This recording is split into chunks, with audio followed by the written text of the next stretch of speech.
Assalamualaikum warahmatullahi wabarakatuh. Apa kabar anak-anakku sekalian? Mudah-mudahan pastinya hari ini teman-teman sudah sholat subuh di pagi hari dan juga sudah sholat duha, sarapan, dan juga sudah membantu orang tua.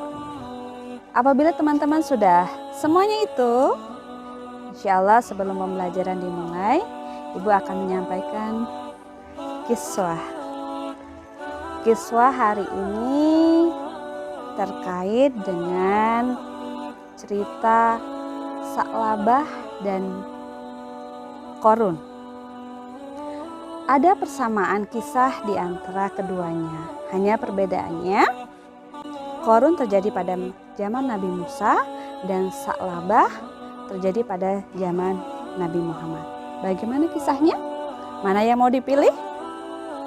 Kita pilih kisah tentang Qorun dulu yuk. Anak-anak, di awal kehidupannya, Qorun adalah orang yang sangat bertakwa kepada Allah.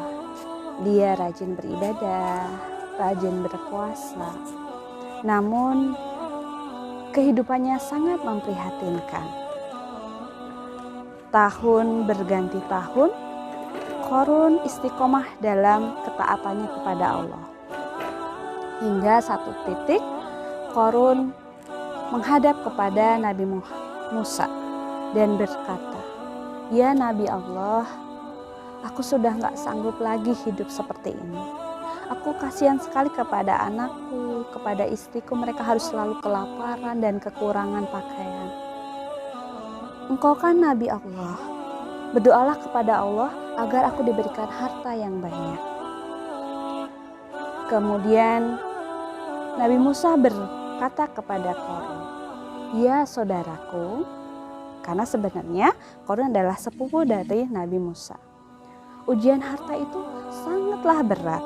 Apakah kamu sanggup untuk menghadapinya?" Kemudian Qorun berkata, "Insya Allah aku sanggup, Musa."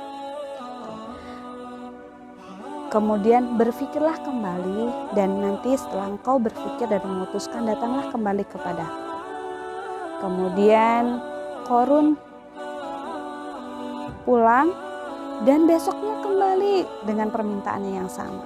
Esoknya pun sama. Akhirnya Nabi Musa karena merasa kasihan kepada Qorun, memohon kepada Allah agar Qorun diberikan rezeki yang banyak.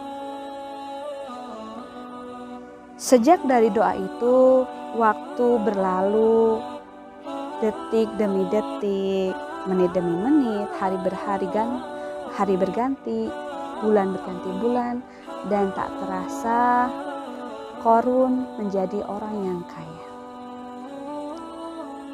Kemudian datanglah Nabi Musa kepada Qorun dan berkata, "Ya Qorun, Allah sudah memberikan rezeki kepadamu. Sekarang tibalah masanya bagimu untuk mengeluarkan sebagian hartamu kepada fakir miskin." Apakah Qorun menerima permintaan dari Nabi Musa? Ternyata tidak. Qorun berkata, "Harta yang aku miliki ini usahaku sendiri. Aku tidak akan mengeluarkan sedikit pun. Enak sekali mereka harus menikmati harta yang aku cari dengan susah payah." Akhirnya Nabi Musa pun pulang dan harta Qorun semakin banyak.